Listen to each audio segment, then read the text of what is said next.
अपने त्याग धर्म के गुण के आधार पर आपने सिंहासन के और निकट जाने की क्षमता सिद्ध कर दी है। अब आप आगे जा सकते हैं।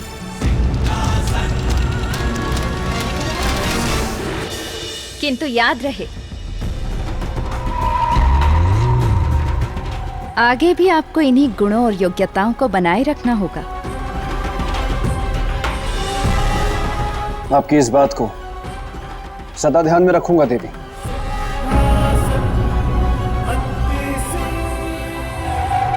क्षमा देवी क्षमा, कृपा करके मुझे सामान्य करती जाइए। देवी, मैं सम्राट विक्रमादित्य का मित्र हूँ, मेरे साथ ऐसा मत कीजिए।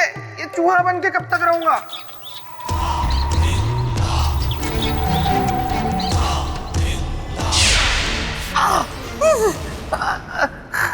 धन्यवाद देवी, धन्यवाद।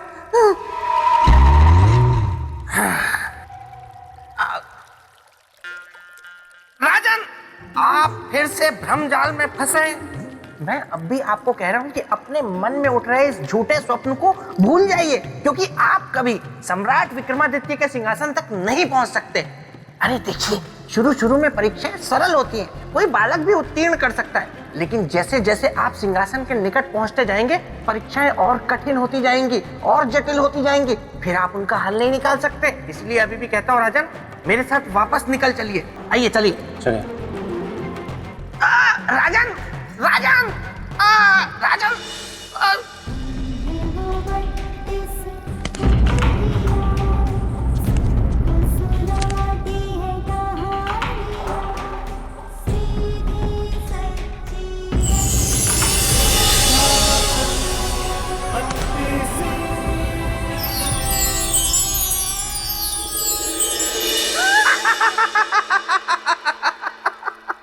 देखा, मैंने कहा था, लेकिन आपने मेरी बात नहीं मानी। अब हो गई ना सीढ़ियां गायब।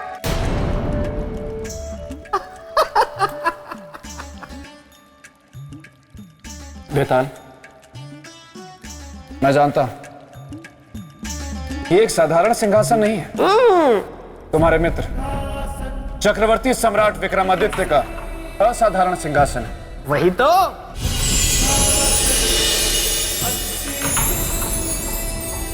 मेरा नाम है चंद्रकला और मैं इस सिंहासन में न्याय की प्रतीक हूँ।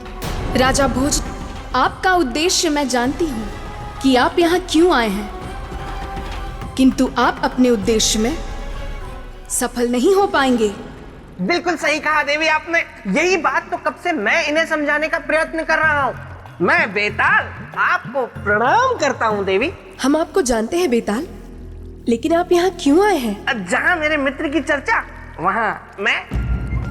लेकिन आप बिल्कुल चिंता ना करें देवी, मैं एकदम शांत रहूंगा, कुछ नहीं बोलूंगा, क्योंकि जो मैं कहना चाहता हूँ वो आप स्वयं कह रही हैं। मैं यही हूँ। राजन, आप इस सिंहासन बत्तीसी को कभी प्राप्त नहीं कर सकते। परंतु क्यों देवी? मैं सिंहासन बत्तीसी को अपनी प्रजा के हित के लिए प्राप्त करना चाहता हूँ।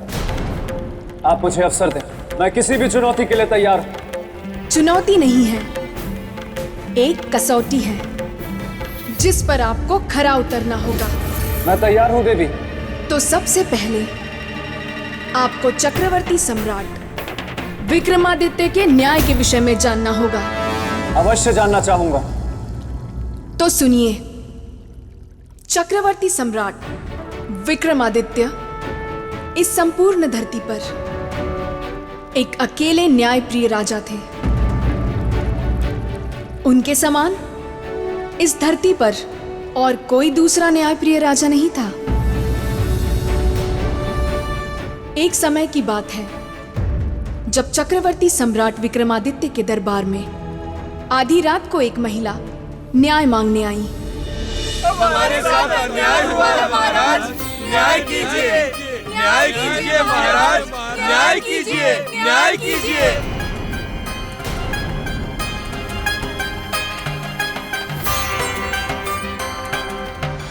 बताइए देवी, क्या अन्याय हुआ है आपके साथ? सम्राट, मेरे पति की हत्या की गई है।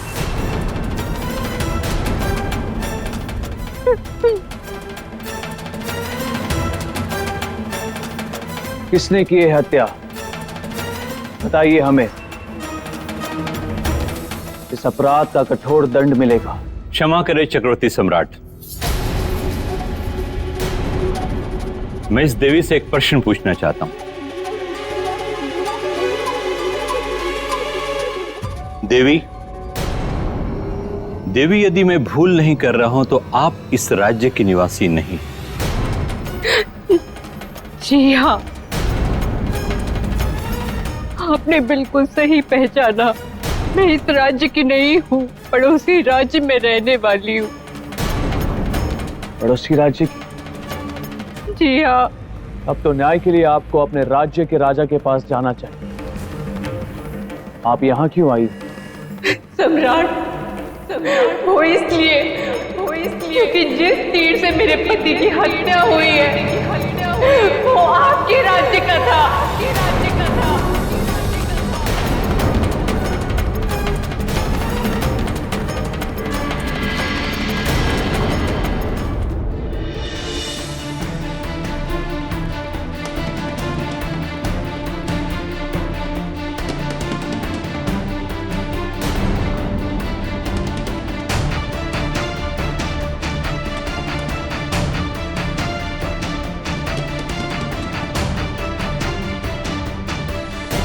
हमारे राज्य का तीर? जी।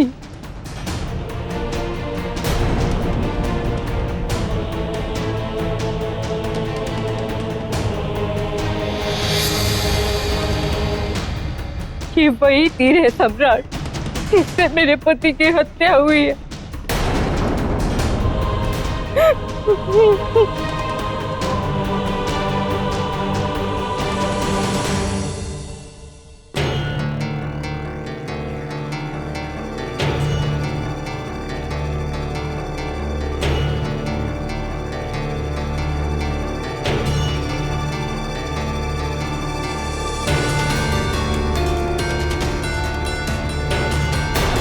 तो वास्तव में राजकीय तीर है। इसे रखने का अधिकार केवल उच्च अधिकारी एवं मंत्रीगण को है। इसने किया होगा इस तीर का प्रयोग।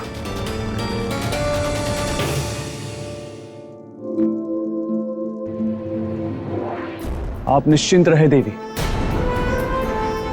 आपके पति के हत्यारे को अवश्य दंड मिलेगा। न्याय के मंदिर से आप खाली आंचल नहीं जाएंगे।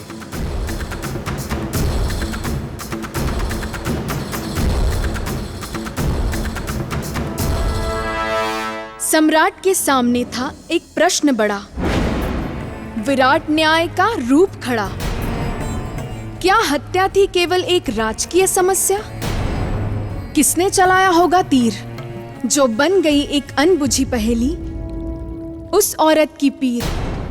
बोलिए बोलिए बोलिए राजन, क्या हुआ? बता नहीं पा रहे हैं क्या? देखिए, न्याय की परीक्षा के पहले ही प्रश्न में आप असफल होते दिख रहे हैं, और आने वाले प्रश्न इस प्रश्न पत्र के बहुत ही खतरनाक और जटिल है ना देवी? अभी प्रश्न पत्र हमने पूरा खोला भी नहीं है। आगे क्या हुआ ये बताया नहीं है, और तुम्हें पहले से ही ज्ञात है। तो तुम ही बताओ आगे क्या हुआ।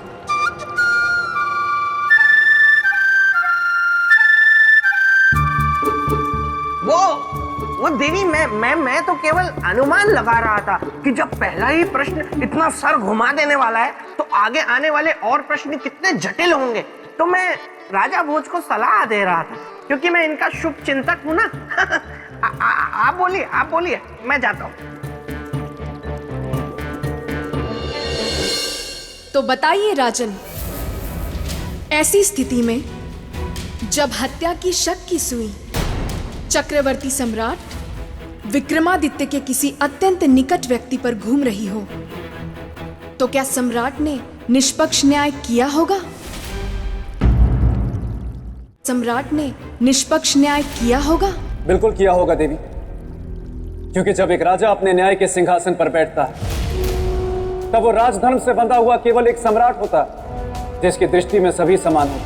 यदि कोई सामने होता है तो वो होता है न्याय। वो अपराधी और उसके दंड का विधान। वाह वाह वाह वाह वाह राजा भोज, वाह वाह वाह राजा भोज, वाह वाह से भी बढ़कर वाह, वाह वाह वाह वाह वाह वाह वाह। बेताल, क्षमा देवी क्षमा।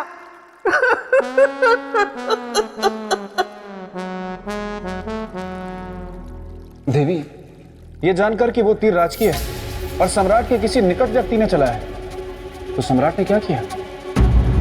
राजन, सम्राट विक्रमादित्य ने अपने मंत्रियों की एक सभा बुलाई। तो आप सबका कहना है कि आप में से ये तीर किसी का भी नहीं है? नहीं सम्राट। ठीक, फिर सत्य का पता वो लुहार ही बताएगा जिसने ये तीर बनाया है। परंतु याद रहे, सत्य सामने आ जाने के बाद दंड दुगना और कठोर होगा। एक हत्या के अपराध का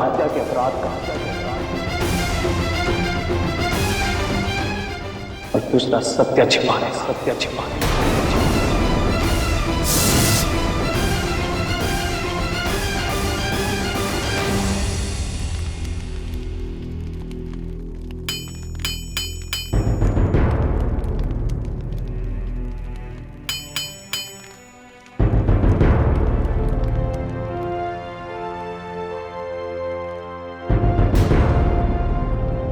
सम्राट की जय हो।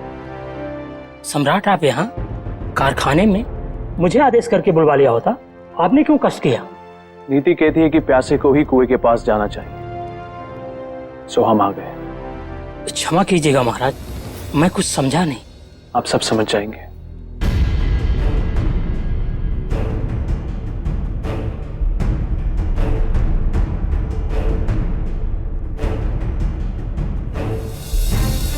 इस तीर को ध्यान से देखिए और बताइए कि ये तीर आपसे किसने बनवाया है? सम्राट है तो लोहार, हमारे लिए एक तीर ऐसा बनाए जिसका निशाना कभी चूके ना, और जिसको लगे उसका जीवन ले ले। जी महारानी।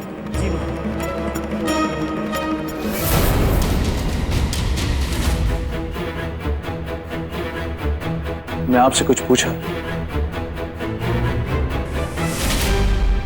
घबराए मत, आपसे कोई कुछ नहीं पूछेगा। आप केवल हमें बताइए। मुझे अच्छी तरह से याद है महाराज, ये तीर मैंने महारानी जी के कहने पे बनाया था। महारानी जी जब शस्त्राभ्यास के लिए गुरुजी के पास जाती थी, उस समय मैंने ये तीर उन्हें बना कर दिया था। देखा, न्याय की जैसी परीक्षा मेरे मित्र विक्रम के सामने आई, वैसी परीक्षा किसी के सामने ना आए। देवी कितने पते की बात कह रही हैं? बेताल, हमने सुना है कि आप प्रेत भूमि में रहते हैं। सही सुना है देवी। और हमने तो ये भी सुना है कि आप बहुत हट्टी हैं। गलत सुना है देवी। देखिए, अब सम्राट विक्रमादित्य की कहानी सुनकर आप फिर से भावुक ना हो जाए, इसलिए आपका प्रेत भूमि में वापस जाना आवश्यक है। नहीं नहीं देवी, ऐसा मत कीजिए, मुझे यहाँ रहने दीजिए ना देवी।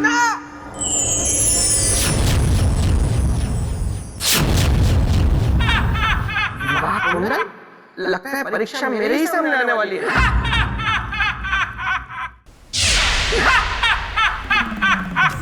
अरे बधाई हो बेताल, बधाई हो, तुम्हारे विवाह का मुहूर्त निकल चुका है।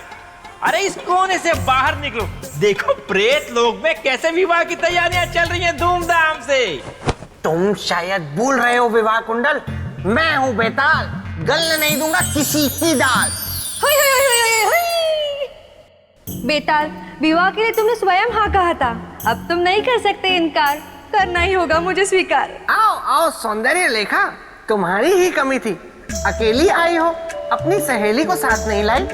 कौन सहेली? आकाशवाणी, जिसने तुम्हारे कहने पे झूठी आकाशवाणी की थी और विवाह कुंडल के साथ मिलकर मुझसे धोखे से विवाह के लिए हाँ करवाई, और धोखे से कराई गई हाँ नहीं होती। अब और वो मेरे भाई शक्ति सुरमा, जो बना देते हैं सबका जुर्मा। उनके सामने भी तो तुमने हामी भरी थी, विवाह के लिए हाँ करी थी। वो मेरी हाँ नहीं थी, वो मेरा डर था। और डर से और धोखे से करवाई गई हाँ नहीं मानी जाएगी। अब तुम लोगों को जो करना है कर लो, क्योंकि मैं हूं बेताल, गलने नहीं दूंगा किसी की दाल।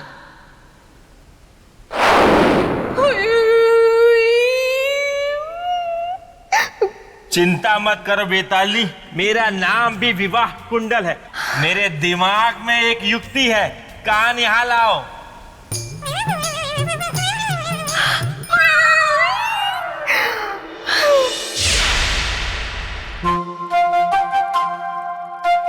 सम्राट विक्रमादित्य ने वही किया जो एक राजा को करना चाहिए था। वो सीधे आ पहुंचे महारानी चित्रलेखा के पास, जो सैन्य अभ्यास कर रही थी।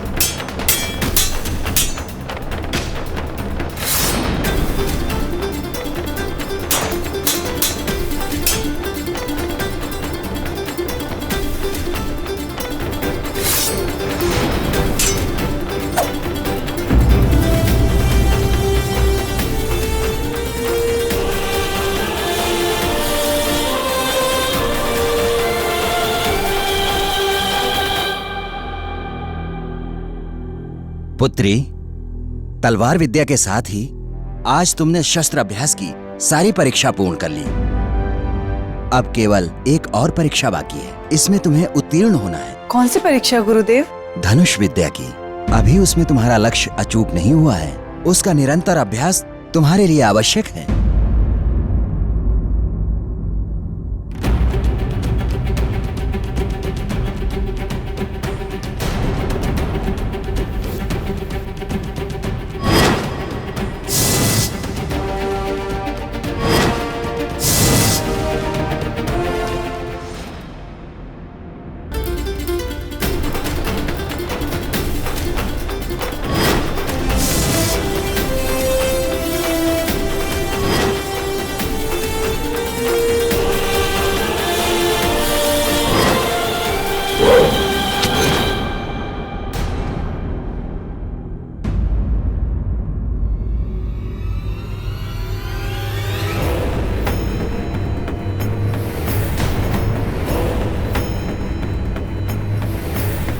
सम्राट, आप यहाँ पर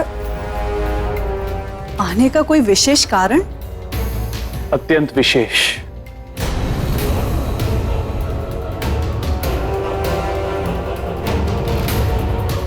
प्रणाम गुरुदेव।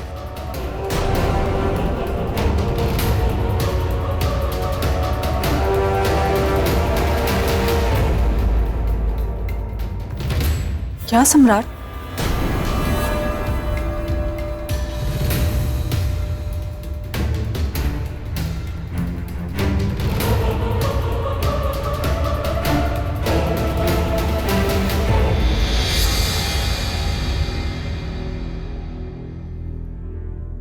इस तीर को पहचानती आप?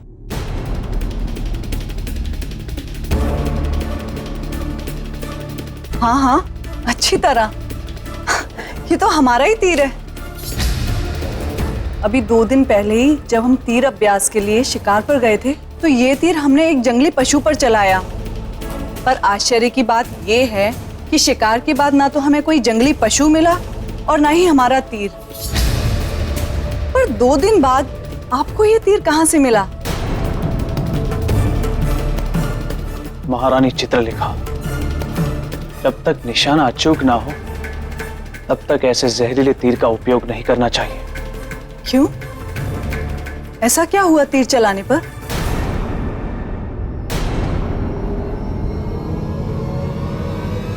बंदी बना लिया जाए इन्हें। किंतु हमारा अपराध क्या है? ये सब क्या है? आप हमें बताइए, हमारा अपराध क्या है? एक निर्दोष मनुष्य की हत्या की है आपने। हत्यारीन है आप, हत्यारीन है आप, हत्यारीन।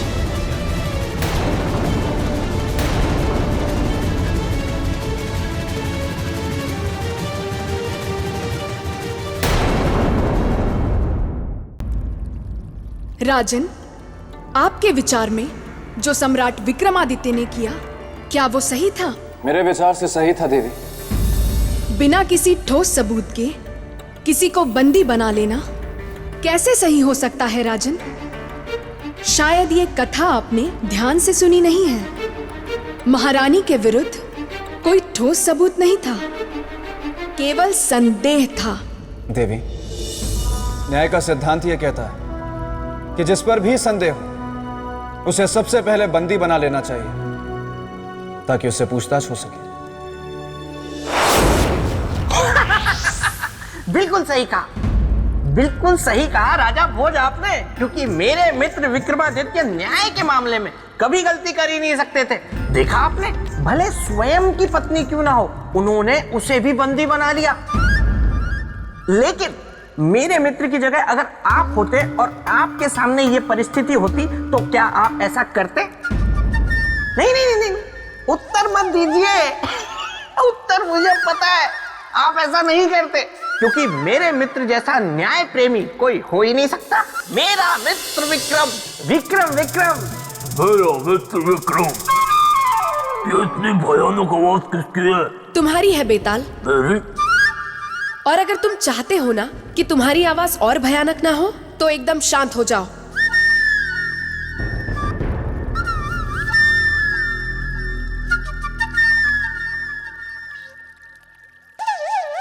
तो राजन, आपके हिसाब से संदेह में आए व्यक्ति को तुरंत बंदी बना लेना चाहिए ताकि पूछताछ में रुकावट ना आए। जी देवी, और महारानी के संबंध में यह और भी आवश्यक था। वो क्यों? वो इसलिए देवी क्योंकि वो महारानी थी। यदि सम्राट उन्हें बंदी ना बनाता तो निष्पक्ष जांच के बाद भी प्रजा को उन पर विश्वास ना होता। मैं खुश हूं कि आप दोनों के विचारों में काफी समानता है। आप क्या कर रहे हो देवी? अब मुझे क्षमा कर दीजिए, मेरी बात तय कर दीजिए।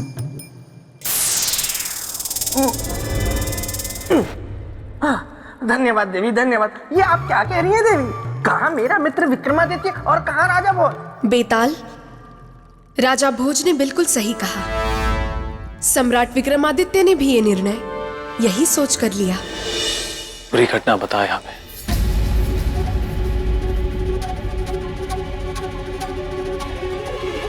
रात्रि का समय था, हम शिविर में सो रहे। ये अचानक हमें एक पशु के आने की आहट सुनाई दी। वो पशु कोई हिंसक पशु होगा, बस यही सोचकर हमने धनुष पर बाढ़ चढ़ाया और आवाज की दिशा में तीर को छोड़ दिया। किंतु जब हम बाहर गए तो ना तो हमें हमारा तीर मिला और ना ही कोई पशु मिला, तो केवल एक मशक जो कुम्हार मकरंद का था, जो नदी से जल लेने जा रहा था, और आपने उसे हिंसक पशु समझकर अपने तीर का निशाना बना दिया। महाराज, हमसे भूल हो गई। इस सत्य को आप भूल कह रही हैं, वो एक अपराध है, दंडनीय अपराध। स्वामी, इस समय हम आपके स्वामी नहीं। अपराधी के सामने राजधर्म से बंधा एक राज्य का सम्राट खड़ा है। क्या कहना चाहती है? बस यही कि दंड देते समय हमारे महाराज का हृदय कहीं कोमल ना पड़ जाए।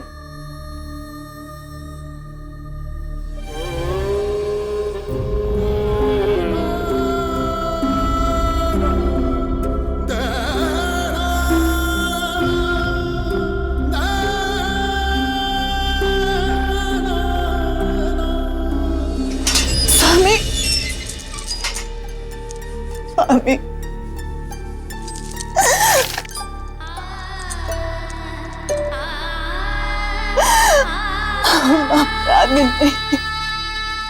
देखा राजन, ऐसे ही सम्राट विक्रमादित्य के सामने शीश नहीं झुक जाते थे। अरे ऐसे ही नहीं, सारे भारतवासी उनके गुण गाते थे। लाखों में कोई एक ही विक्रमादित्य कहलाता है। सही कहा आपने बेताल। तो राजन, सम्राट विक्रमादित्य मेरे परम प्रिय मित्र थे, इसलिए मैंने उनसे एक बार एक प्रश्न किया कि सम्राट, इस संसार में सबसे अधिक प्रेम आप किससे करते हैं? और मेरा ये प्रश्न किसी सम्राट या राजा से नहीं है, बल्कि एक साधारण मनुष्य से है, तो उत्तर दीजिए। तो पता है उन्होंने क्या उत्तर दिया? क्या उत्तर दिया? देवी, आप भी सुनिएगा। मेरे मित्र ने उत्तर दिया कि इस समस्त संसार में उन्हें सबसे अधिक प्रेम है अपनी पत्नी चित्रलेखा से। वो चित्रलेखा जिसे बंदी बनाने का आदेश उन्होंने दे दिया था, वो चित्रलेखा जिसे वो कारागार में डलवा चुके थे, वो चित्रलेखा जिसे हत्या के आरोप में वे सजा सुनाने वाले थे। देवी, अगर आप अनुमति दे दे तो इससे आगे की कथा मैं सुना दूं। कृपया मुझे सुनाने दीजिए ना। नहीं बेताल। देवी, अनुमति दे दीजिए ना। देखिए, मेरे मित्र की कथा है तो मुझे भी अवसर अवश्य मिलना ही चाहिए ना। देखिए, अगर आप ना कहेंगी तो मेरे पेट पे बुलबुलें उठने लगेंगे और फिर मैं ना चाहते हुए भी बीच में बोलूंगा, जो मैं नहीं चाहता। इसलिए मुझे अनुमति दे दीजिए ना देवी। ठीक है बेताल, अनुमति है। तो राजन, एक बार मेरे मित्र सम्राट विक्रमादित्य के शयन कक्ष में एक चूहिया घुस गई। बेताल! क्षमा देवी, क्षमा, मैं भावनाओं में बह गया, इसीलिए ये कह गया। अब नहीं। तो राजन, राज दरबार में थे सारे राज दरबारी और फरियादी, और उनके सामने थे सम्राट विक्रमादित्य।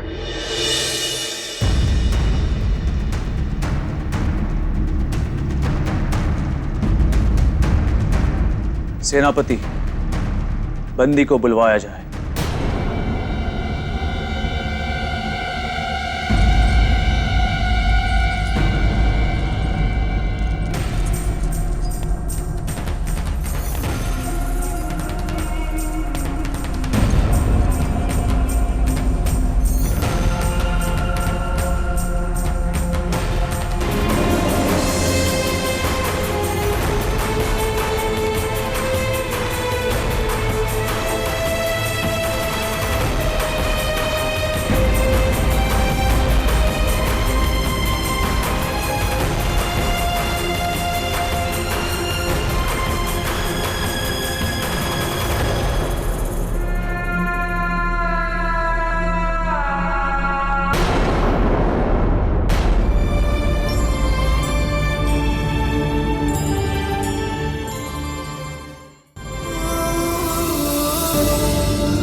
धन्यवाद सम्राट।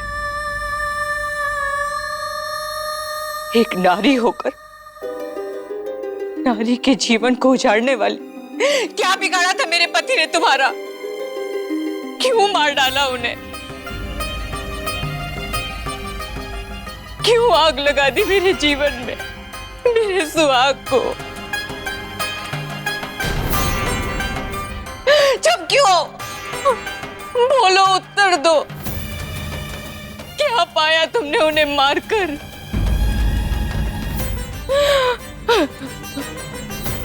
बहन, किसी को मारकर आज तक ना तो किसी को सुख मिला है और ना ही कभी मिलेगा।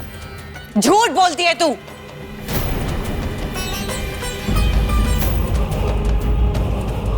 झूठ बोलती है तू। बहन, झूठ ही बोलना होता, कभी सत्य ना बोलती। मैं ही हूं आपकी हत्यारन, जिसने आपके सुखी संसार में आग लगा दी।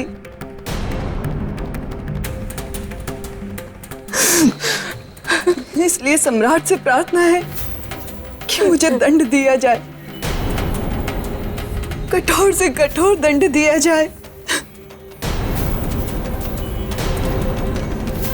सम्राट, इस हत्यारन को दंड देकर मुझे न्याय दीजिए।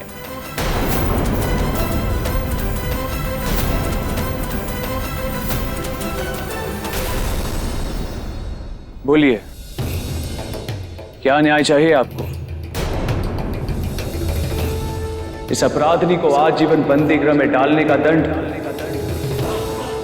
या फिर मृत्यु दंड?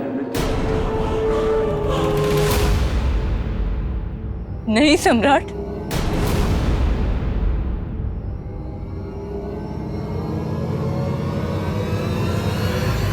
मृत्यु दंड तो इस अपराधिनी के लिए बहुत छोटा दंड होगा। मैं चाहती हूं कि ये जिए, लेकिन विधवा की तरह जिए, लेकिन विधवा की तरह जिए, विधवा की तरह जिए, विधवा की तरह जिए। हर पल मैं अनुभव कर रही हूं, ठीक वही दर्द ये अनुभव करे।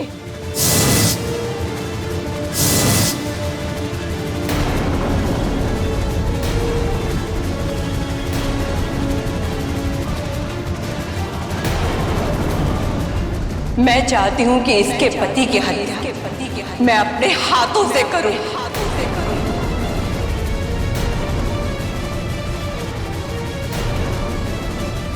और यही होगा मेरा न्याय।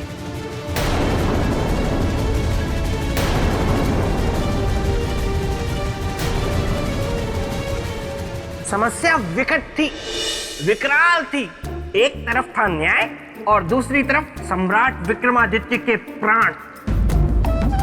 न्याय की रक्षा करने का अर्थ था विक्रमादित्य को अपने प्राणों की आहुति देनी पड़ती, और अगर ऐसा वो नहीं करते तो न्याय की मूरत हो जाती खंडित। फिर क्या हुआ देवी? महारानी चित्रलेखा स्वयं के लिए तो मृत्यु मांग सकती थी और उसे हंसते हुए स्वीकार भी कर सकती थी, लेकिन अपने पति की मृत्यु का कारण नहीं बन सकती थी। नहीं बहन, ऐसा अनर्थ मत करो बहन। आपके दोषी हम हैं, आप हमें दंड दीजिए, परंतु हमारे पति को नहीं। नहीं हत्यारण, तो सुहागन का दंड यही है, तेरी सुनी मांग।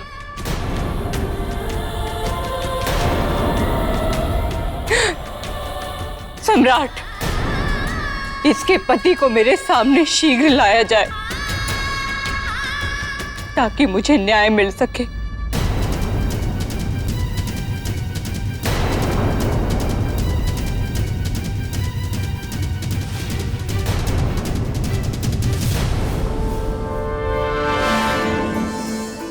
देवी,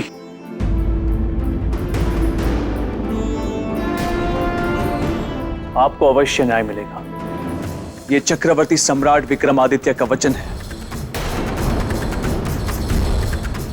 आपके हाथों में वही तीर होगा और आपके सामने इनका पति।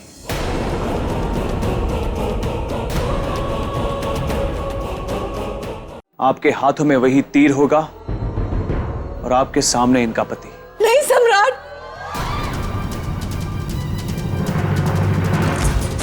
ठहरिए।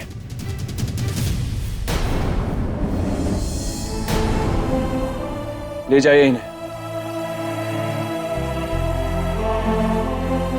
नहीं सम्राट,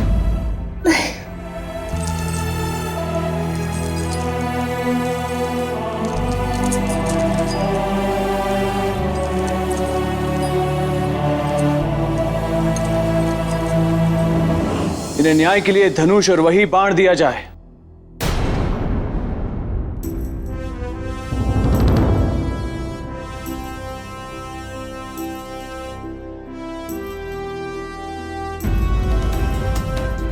सम्राट, बुलाइए मेरे अपराधी को। मैं अभी और इसी क्षण उसका अंत करना चाहती हूँ। अवश्य देवी।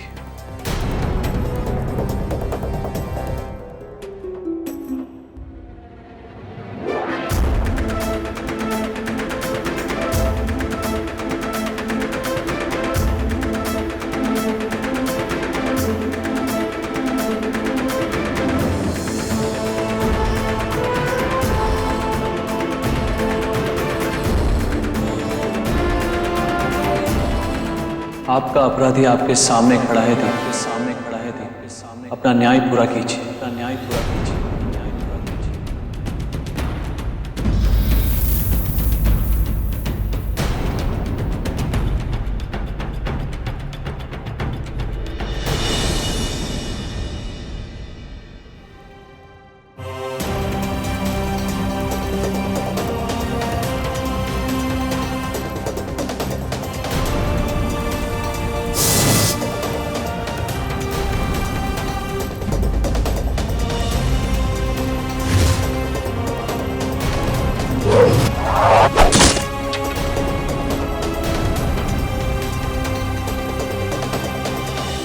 देवी, ये क्या किया आपने?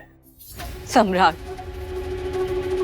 आपकी पत्नी के अपराध का दंड मैं इस राज्य की सारी प्रजा को नहीं दे सकती। आपकी पत्नी ने तो मेरे पति की हत्या की थी, किंतु मैं जानबूझकर इस उज्जैनी की प्रजा को अनाथ कर दूं, ये नहीं होगा मुझसे। देवी, फिर आपके न्याय का क्या होगा और हमारे न्याय दिलाने के वचन का क्या होगा? न्याय प्रिय चक्रवर्ती सम्राट विक्रमादित्य, हमारा न्याय आप पर ऋण रहा। इस उज्जैनी पर, उज्जैनी की सारी प्रजा पर।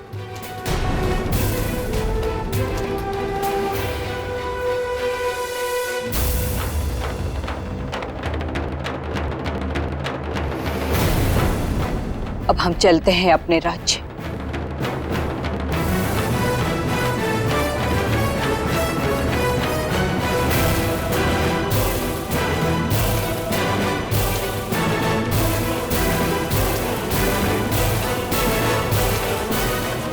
देखा राजन, मेरे मित्र सम्राट विक्रमादित्य की न्यायशीलता को। न्याय कलंकित ना हो, इसलिए उन्होंने अपनी पत्नी तक को बंदी बना लिया, स्वयं को और उज्जैनी के भविष्य को दांव पर लगा दिया। ऐसा न्याय दूसरा कोई नहीं कर सकता। क्षमा करिएगा देवी, पर जिसे आप न्याय कह रही हैं वो न्याय नहीं है। क्या न्याय नहीं है? नहीं देवी। वाह वाह राजा भोज, वाह। एक आप ही हैं इस संसार में सबसे बुद्धिमान जो मेरे मित्र विक्रमादित्य के न्याय की कथा सुनने के बाद ये कह रहे हैं कि उन्होंने जो किया वो न्याय नहीं था। नहीं था।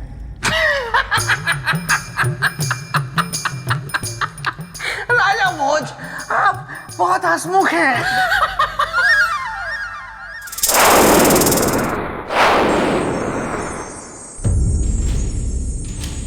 आप ये कैसे कह सकते हैं कि सम्राट विक्रमादित्य ने जो किया वो न्याय नहीं है?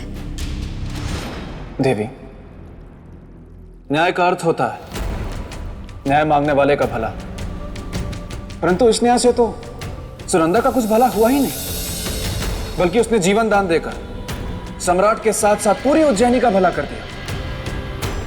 और जहां तक मुझे लगता है देवी, इस अपमानजनक परिस्थिति में सम्राट विक्रमादित्य को मुकुट उतारने तक पर विवश कर दिया होगा। सही कहा आपने, पर गंभीरता को सहजता में बदलना सम्राट भली भांति जानते थे।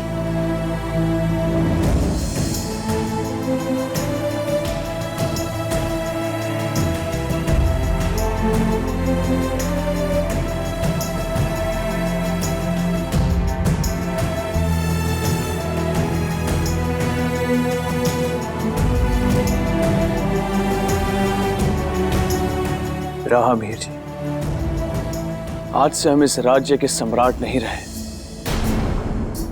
आज से इस राज्य की बागडोर आप संभालेंगे। नहीं सम्राट, नहीं, यह संभव नहीं है। इस संसार में कुछ भी असंभव नहीं है विराह मीर जी, बस उसे पूरा करने के लिए मन में संकल्प होना चाहिए। परंतु सम्राट, मैं आपका स्थान कैसे ले सकता हूं? आप सही कह रहे हैं, आप हमारा स्थान नहीं ले सकते, क्योंकि अब हम एक साधारण प्रजा है और तब तक साधारण प्रजा रहेंगे जब तक उस स्त्री के न्याय के ऋण को चुका ना दे।